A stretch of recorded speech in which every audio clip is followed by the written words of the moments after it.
You're the one in charge of our family's wallet, aren't you?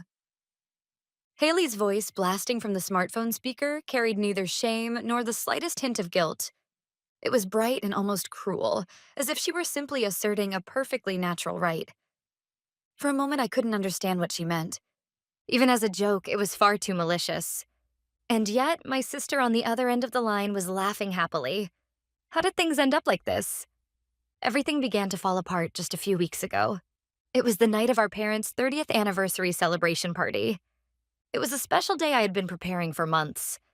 The venue was a top-floor restaurant overlooking the Manhattan night skyline. The congratulatory voices of gathered relatives and friends blended with the soothing live jazz, filling the room with a warm, festive energy.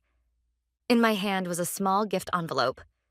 Inside was a first-class ticket to Japan, the trip my mother had always dreamed of. She had always spoken with sparkling eyes about Kyoto's gardens and cherry blossom avenues. I had long promised myself that once I found success in my career, I would make that dream come true for her with my own hands. I booked the finest ryokan, secured flights to match the peak of cherry blossom season, and even included a pottery class she would surely love. My entire gratitude and affection wrapped into one gift. Just as I was waiting for the perfect moment to present it, it happened. Everyone, please look outside. A stir rose at the restaurant entrance as Haley swept in. Wearing a form-fitting silk dress, she twirled dramatically and walked toward our parents with a radiant smile. Then, with theatrical flair, she pointed toward the window. Beyond the restaurant's massive glass windows, down at the ground floor entrance, an unbelievable scene unfolded. A blazing crimson Mercedes-Benz. A giant gold bow sat on its hood. Haley Morgan grabbed a microphone and proclaimed proudly, "Mom, Dad, only the best is worthy of you. This is my small gift for you." Thunderous applause and cheers shook the restaurant. Mom grew teary-eyed, and Dad was at a loss for words, staring only at the bright red car. What a wonderful daughter she is. Haley is truly devoted to her parents. Everyone praised her, and the moment belonged entirely to Haley. I stepped back, still clutching the small envelope in my hand. It felt as though I were the only one left behind. When the commotion finally settled and dinner resumed, I gathered my courage and approached my parents. Um, Mom, Dad, I also have something for you. When I offered the small envelope, my mother glanced at it for only a brief moment. Oh, thank you, Kendall. Then she immediately returned to her conversation with a relative beside her. Dad didn't even try to meet my eyes. Their gaze remained fixed on the red sports car gleaming outside the window. My heartfelt gift lost its value like dust before the shine and roar of a $60,000 engine. Haley looked at me and smiled triumphantly. I barely remember how I got home that night. All I clearly remember is the cold, heavy stone that sat in my chest. The next day, I decided to bury myself in work. By drowning in mountains of documents and endless meetings, I tried to escape the humiliation of the previous night. In the middle of this, while checking my credit card statement online, I couldn't believe my eyes. There was an amount printed that I had never seen before. Billing source: Mercedes-Benz of Manhattan. Charge amount: $60,000. My fingertips turned cold. It had to be a mistake. Hacking or some kind of system error. However, the moment I saw the billing date, I felt all the blood drain from my body. It was the date of my parents' anniversary party. No, that couldn't be possible, but a small voice whispered in the back of my mind. If it were Haley, she might actually do it. At that moment, a memory resurfaced in my mind. It was a few days before the party. It was the day Haley suddenly appeared at my apartment. I just finished my nails nearby, so I thought I'd stop by. She sat down on my sofa without an appointment, as she always did. After chatting idly for a while, she suddenly let out an exaggerated cry. Oh no! My favorite deli's limited sandwich is only available until today, isn't it? It's really close from here, so please, Kendall, can you go buy it for me? I promise I'll pay you back later. You can go buy it yourself, I said exasperatedly. Then she replied in a sweet, whining voice. My feet hurt from these heels right now. Fine, I'll be right back, so just relax. I also had some shopping to do, so I thought it wouldn't hurt to combine it with my errands. Then I left the apartment with only my wallet. It was just about 30 minutes, stopping by the supermarket, buying the deli sandwich, and walking back. In that brief span of time, everything happened. While I was away, the updated premium card delivered as registered mail must have been received by Haley, who was in my apartment. Then she must have activated the card, slipped it into her own wallet, and accepted the sandwich from me with a perfectly innocent face. I didn't even know a new card had arrived. All the pieces clicked together like a puzzle. Before I realized it, I was dialing Haley's number. Only the ringing echoed dully through the quiet room. "Hello, Kendall. Why are you so flustered?" Her voice from the other end was bright and carefree, as if she were at a nail salon. I forced myself to swallow the rising anger and tried to keep my voice as calm as possible. "Haley, there's a $60,000 charge on my card statement from Mercedes-Benz. Do you know anything about this?" A moment of silence. Then, unbelievably, a burst of cheerful laughter came through the speaker. "Oh, that! You're so impatient, Kendall. It was supposed to be a surprise, and you already found out." "A surprise?" I could hear my own voice growing low and cold. "Buying a car with money someone worked so hard to earn? That's theft, Haley. It's a crime. Do you understand what you've done?" On the other end of the line, I heard Haley let out a sigh, the kind that said she was genuinely fed up. "Crime? Don't be so dramatic, Kendall. Listen, this is a gift for mom and dad, right? Meaning it's something for the family. For the family, it's only natural that you pay. After all, you're the successful one." "What did you just say?" It felt as if all the blood in my body surged backward. My entire body trembled, and I could barely stand. Haley seemed to be enjoying my distress, giggling softly on the other end of the phone. "Oh, didn't you hear me? I'm telling you, you've always been this family's wallet. You live for your work. I have the talent for making people happy. It's called putting the right person in the right place. You earn the money, and I use it to make the family happy. Isn't that a perfect division of roles?" Every word she said was twisted beyond belief. My goodwill, my love for our family, my hard work, everything was warped into an obligation in her mind. "Then where is my card now?" She giggled again before responding. "Oh, that? It's gone. On the way home from signing at the dealership, I cut it up into tiny pieces with scissors and threw it in the trash. If you still had it, you'd find out I used it, right?" From the start, she intended to destroy all evidence and dump the entire debt onto me. A malicious, calculated, perfectly executed crime. She was no longer someone with whom a sane conversation was possible. I said nothing more and simply ended the call in silence. Haley is the one who's wrong. My parents would never approve of something so absurd. With trembling hands, I dialed my parents' number. My last hope. When my mother answered, I desperately and concisely explained the situation. On the other end, she remained silent for a long time. When she finally broke the heavy silence, what I heard was not comfort or anger as I had expected. "Kendall, how could you say such things about your own sister?" "What?" Haley only wanted to make the family happy. Maybe her way was a little flashy, but everything she did was for us. And yet you accuse her of being a criminal over a mere $60,000? As sisters, shouldn't you just pay it quietly? We're family. Helping each other is normal. No matter how many times I insisted this is a crime, she always added, maybe it wasn't right for her to use your card. But her main point never changed. When my father took the phone midway through the conversation, he was exactly the same. "Kendall, I understand your point, but Haley did what she did with good intentions. You're successful in New York and you have more than enough income. There's no need to make a fuss just because your sister created a bit of debt. The best path as a family is to resolve this peacefully." Peacefully, meaning I should quietly shoulder the $60,000 debt. The fact that I was the victim of fraud and theft was insignificant to them. To preserve the false harmony they called family peace, my pain could simply be erased. At that moment, I heard my mother shouting through the phone, "Oh, honestly, you're such a difficult child." Then, with a rustling sound, I sensed she had picked something up. "In that case, Kendall, I'll return the Japan trip tickets you gave us at the party. Just cancel them right now. Use that money to pay for Haley's car." Those tickets were supposed to be a gift for my parents. They were supposed to be the crystallization of years of gratitude. Why, wasn't that your dream, Mom? The voice I managed to force out was thin, trembling, and barely audible even to myself. Then my mother let out a long, deep sigh before delivering the final blow. A dream? Yes, maybe. But an intangible trip like that could never have as much value as a $60,000 car sitting right in front of us. At that moment, something snapped inside me.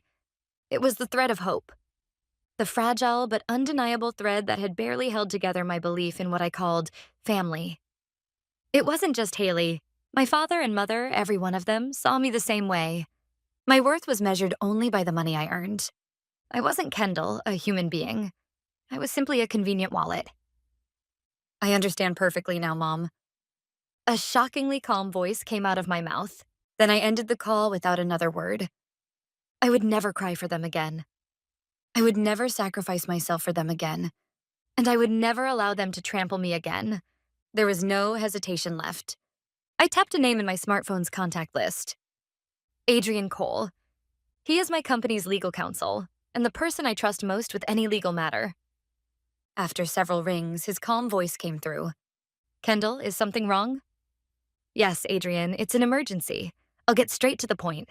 I've been the victim of identity theft and large-scale credit card fraud, and the perpetrator is my sister. I sensed Adrian gasp softly on the other end of the line, but he regained his composed tone almost immediately. Okay, I need to grasp the full situation. Please stay calm and tell me everything from the beginning. Adrian listened quietly without interrupting even once until I finished speaking. Kendall, what you've just told me is not a simple financial dispute between family members. This is a highly malicious criminal case involving multiple charges. After a long silence, he spoke in a grave yet unmistakably firm voice. First, Haley obtaining the credit card delivered to your home without your permission. That may constitute mail theft. Next, activating that card illegally and using it as if it were her own. That is unequivocal identity theft. And most significantly, using the stolen identity and card to purchase a $60,000 item. That is credit card fraud. Given the amount involved, this is likely not a state-level issue, but could be treated as a federal crime, a very serious offense. Noticing that I was at a loss for words, Adrian continued gently, but clearly, your parents' actions cannot be ignored legally either. His voice dropped even lower. They knew about the fraudulent act, yet they pressured you to pay and attempted to cover it up. This could be seen as conspiracy to commit fraud or even aiding and abetting after the fact. Kendall, you are essentially standing alone against a criminal organization operating under the name of family. His description was painfully accurate. The uncomfortable swamp called family that had been consuming me for years, its true nature was a gathering of accomplices built upon my sacrifice. I took a deep, steady breath. I understand, Adrian. His precise analysis turned the doubts lingering deep within me into an unshakable conviction. There was nothing more I needed to hear. I already know what I want to do. I will make them answer for every crime they've committed under the law. I'll do whatever it takes. So I want your best knowledge and experience supporting me. This is my fight. I heard Adrian quietly inhale on the other end of the line, and when he spoke again, his voice carried a new tone, one that sounded like deep respect. Got it, Kendall. I accept your resolve. I will defend you with everything I have. With those words as the signal, my counterattack began. The moment I ended the call with Adrian, I immediately contacted the credit card company's fraud reporting line. Calmly, but with an unwavering voice, I said, my card was stolen by my sister and used for $60,000 in unauthorized charges. I could hear the change in the representative's tone instantly. The card was immediately suspended, and I was informed that an investigation would begin. Next, I headed to the police station. In front of a detective, I submitted a sworn statement detailing everything that had happened. Printed card statements, call logs with Haley, notes from my conversations with my parents. The detective examined the stack of evidence I handed over, nodded with a grave expression, and said, "This is a serious case. We'll begin investigating immediately," then gave me a formal report receipt with the case number written on it. Finally, using the legal notice template Adrian had sent me as a guide, I wrote a concise message in my own words and sent it to the three of them at once. I have filed a police report today regarding identity theft and credit card fraud committed by Haley Morgan. Please direct all further communication through my legal representative, Adrian Cole's office. The moment I pressed send, it felt as though the heavy chains that had clung to me for years shattered with a loud crack. Only a few hours later, it happened. My silent smartphone suddenly began to vibrate violently, as if possessed. On the display, calls from Haley popped up at a rate of dozens per minute. Voicemail notifications, text message notifications, alerts poured in so fast they filled the screen in an instant. Her messages were all self-centered. "I thought you were joking. Are you seriously going to sue me?" "I'll be arrested. What are you going to do about it?" Naturally, I didn't respond to any of it. Even as night fell, the storm didn't let up. Soon, calls from unfamiliar numbers began ringing nonstop. Haley was likely borrowing phones from friends or acquaintances, desperately trying to reach me. By shutting them out completely, a calmness settled over me, something I hadn't felt in weeks. The next morning, I found a short email from Adrian. "Both Haley Morgan and your parents have contacted this office in a state of panic. Naturally, we informed them only that all communication must be in writing, and we have ceased responding, so please rest assured. Also, one more thing. The credit card company appears to have begun investigating the vehicle in coordination with the dealership. There will likely be significant developments soon." That significant development arrived much sooner than expected. That afternoon, during my break at work, I received a text message from my cousin Stella. "Kendall, something huge is happening. There's a tow truck in front of your parents' house." A photo was attached to the message. In it, Haley was yelling something in front of a massive tow truck, while my parents stood beside her, bewildered, looking up at the sky in despair. And the tow truck's heavy steel arm was just about to hoist that crimson Mercedes-Benz into the air. It was likely the credit card company seizing the car as an asset purchased with a fraudulently used card. I stared at the photo quietly, without any emotion. The sports car that had shone so brightly that night was hanging in midair. I saved the photo and sent Stella only one reply. "That's fine. They brought it on themselves." The seizure of the car was only the beginning of their nightmare. Through Adrian, I received request after request from the police for cooperation, along with detailed reports from the credit card company. Haley's signature on the dealership contract, security camera footage, the IP address used to activate the card. Piece by piece, the evidence of her actions continued to pile up. There was no way she could escape by claiming it had all been a joke. The next morning, when I woke up, the notifications on my smartphone had increased even more. They were countless messages from relatives, friends, and even coworkers. Every single message included the same screenshot. It was a Facebook post from my mother. It featured a painful-looking selfie of her crying, accompanied by a long message. "Our family is falling apart. Our younger daughter, Kendall, is treating her own sister, Haley, with unimaginable cruelty. Haley only wanted to make us happy and asked her financially comfortable sister for just a little help. And yet Kendall called her a fraud, reported her to the police, and declared she was cutting ties with her family. How could something so heartbreaking happen?" Overnight, the post had received hundreds of likes and sad reactions, and the comments were overflowing with sympathy for my mother and accusations against me. What a terrible thing. Family should always come first. Success doesn't just make people rich, it makes their hearts poor too. The tragic heroine persona my mother had so skillfully crafted. Against that, the truth held no power whatsoever. I was the cold, greedy villain who abandoned her family, and Haley was the pitiful victim whose pure filial devotion had been trampled. In the face of that perfectly constructed story, I had been cast as the isolated villain with no support. If this had been the old me, I might have been devastated by such transparent lies and manipulative theatrics, crying as I begged someone to believe my innocence. But the person I have become is different. I opened my laptop and began drafting a new Facebook post. No emotional words were necessary. I simply wrote out the facts, calmly, thoroughly, in strict chronological order. Since my mother, Evelyn Morgan, has chosen to discuss private family matters publicly, I will now share the full story she conveniently omitted from her post. With that introduction, I laid everything bare. Then I attached every piece of digital evidence I had gathered, one image file at a time. A screenshot of my credit card statement under my name. The recorded audio of Haley mocking me and calling me the wallet of the family. The recorded message of my mother telling me to cancel the trip and turn it into money.